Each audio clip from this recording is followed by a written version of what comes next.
ఒక్కసారి కొమ్మూరి గోల్డ్ కి కాల్ చేయండి. తాకట్లో ఉన్న మీ బంగారాన్ని విడిపించి మార్కెట్ ప్రైస్ కి వాళ్ళు కొనుక్కుని మిగతా డబ్బులు మీకు ఇచ్చేస్తారు. రైట్, బ్రేకింగ్ న్యూస్ చూస్తున్నాం మనం టీవీ స్క్రీన్ పై. అల్లూరు సీతారామ జిల్లా చింతపల్లి మండలం నీరుతోటపాలెంలో క్రైస్తవ మత ప్రచారకుడు, citizen protection force leader pastor Abhinay Darshan పై గుర్తిలేని వ్యక్తులు కత్తులతో అతి దారుణంగా దాడి చేశారు. ఈ దాడిలో తీవ్రంగా గాయపడిన ఆయన చావు బతుకుల మధ్య ఇప్పుడు హాస్పిటల్లో పోరాడుతున్నారు. సో మనం టీవీ స్క్రీన్ పై ఎక్స్క్లూజివ్ గా విజువల్ చూస్తున్నారు. అల్లూరు సీతారామరాజు జిల్లా గూడెం కొత్తవీధి మండలం మొండిగడ్డ పంచాయతీ నీరుతోటపాలెం గ్రామం. సరిగా పాస్టర్ దర్శన్ పై గుర్తిలేని వ్యక్తులు కత్తులతో దాడి చేశారు. గ్రామస్తులు చెప్తున్న దాని ప్రకారం పాస్టర్ అభినయ్ దర్శన్ ఆధ్వర్యంలో భరోసా అనే ఒక రాజకీయ పార్టీని పెట్టారు.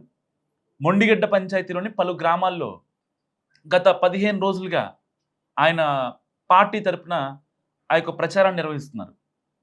నీరుతోటపాలెం వద్దామన్న ప్రార్థనా మందిరంలో నివాసం ఉంటున్నారు.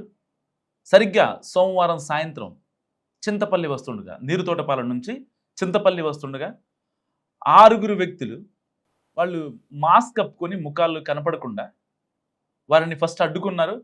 సో పార్టీ పేరుతో మత ప్రచారం చేస్తున్నారంటూ వాళ్ళ కారుపై దాడి చేశారు. దాడిలో కిరణ్ జార్జ్, సుదర్శన్ చిన్నపాటి వీళ్ళిద్దరు మాత్రమే గాయాలతో బయటపడ్డారు. అభినయ్ దర్శన్కు, ఎందుకంటే టార్గెట్ అభినయ్ దర్శన్ కాబట్టి మతం పేరుతో ఒక రాజకీయ పార్టీ పెట్టి చేస్తున్నారని చెప్పి అభినయ్ దర్శన్కు చితక బాదారు. సో అభినయ్ దర్శన్కు, పాస్టర్ అభినయ్కి తీవ్ర గాయాలయ్యాయి.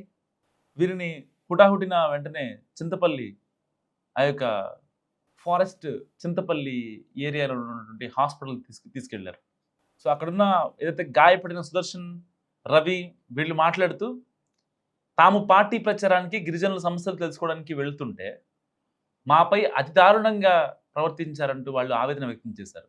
ఐసీయూ బెడ్లో ఉండి కూడా ప్రజలే మాకు దేవుళ్ళు, మతాలకి మేము ప్రోత్సాహం కాదు, అక్కడ ఉన్నటువంటి గిరిజనుల సమస్యలు, అటవీ ప్రాంతంలో నివసించే ఆదివాసీ తెగల వాళ్ళ యొక్క సమస్యలు తెలుసుకుందామని మేము పాదయాత్ర చేస్తుంటే మత ప్రచారం అంటూ వీళ్ళు మమ్మల్ని అడ్డుకొని చితకబాదారంటూ వాళ్ళు అసహనాన్ని వ్యక్తం చేశారు.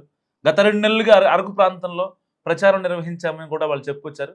సో ఈ ముగ్గురు అంటే ఏదైతే అభినయ్ దర్శన్, పాస్టర్ అభినయ్ దర్శన్ పక్కన ఉన్నటువంటి left hand, right hand, so called hands ఉంటాయో, ఇటు కడప కావచ్చు, ఇటు గుంటూరు కావచ్చు, సో ఈ డిస్ట్రిక్ట్ చెందినవారు. వీరిలో అభినయ్ దర్శన్ గతంలో సినిమాల్లో కూడా నటించారు. సిఐ వినోద్ బాబు, ఎస్ఐ రమణ వీళ్ళిద్దరూ ఈ కేసుని చాలా ప్రెస్టీజియస్గా తీసుకున్నారు. ఎందుకంటే చింతపల్లి ఏరియాలో ఫారెస్ట్ ఆఫీసర్ల మీద దాడులు చూసాం, లేకపోతే మావోయిస్టుల పైన దాడులు చూసాం. ఫుల్ ప్లేజ్డ్గా అంటే అక్రమాలు, అరాచకాలు, స్మగ్లింగ్లు ఇలాంటి చేసే రాజకీయ నాయకులపై ఇప్పటిదాకా మనం వైజాగ్ కావచ్చు, ఈస్ట్ గోదావరి మారేడుమిల్లి ప్రాంతాల్లో కావచ్చు, అటు శ్రీకాకుళం జిల్లా కావచ్చు, సో ఇలాంటి చోట్ల అటవీ ప్రాంతంలో ఎవరన్నా, అది ఎవరైనా సరే పెద్ద పెద్ద కాంట్రాక్టర్లను ఎవరన్నా లేపేసిన సందర్భాలు చూసాం. రాజకీయ నాయకుల్ని ఒక్క బుల్లెట్తో చంపేసిన మావోయిస్టులను చూసాం. కానీ ఒక మత ప్రచారకుడిపై ఒక దాడిని, సో గతంలో పాస్టర్ ప్రవీణ్పై దాడిని మనం చూసాం. చాలా క్రిస్టల్ క్లియర్గా అయితే ఆయన సీసీ ఫోటోలు కూడా కొన్ని అప్పట్లో సోషల్ మీడియాలో తెగ వైరల్ అయ్యాయి. ఇప్పటికీ ఆ పాస్టర్ ప్రవీణ్ని ఎవరు చంపారనేది ఇప్పటికీ అనుమానాస్పదమే. ఇప్పుడు అదే కోవలో పాస్టర్ అభినయ్ దర్శన్ పై ఇప్పుడు దాడి జరగటం నిజంగా తెలుగు రాష్ట్రాల్లో ఇప్పుడు కలకలం రేపుతుంది. అసలు తెలుగు రాష్ట్రాల్లో పాస్టర్లు సేఫా కాదా అనే భావన ఇప్పుడు చాలా మందికి ఏర్పడుతుంది.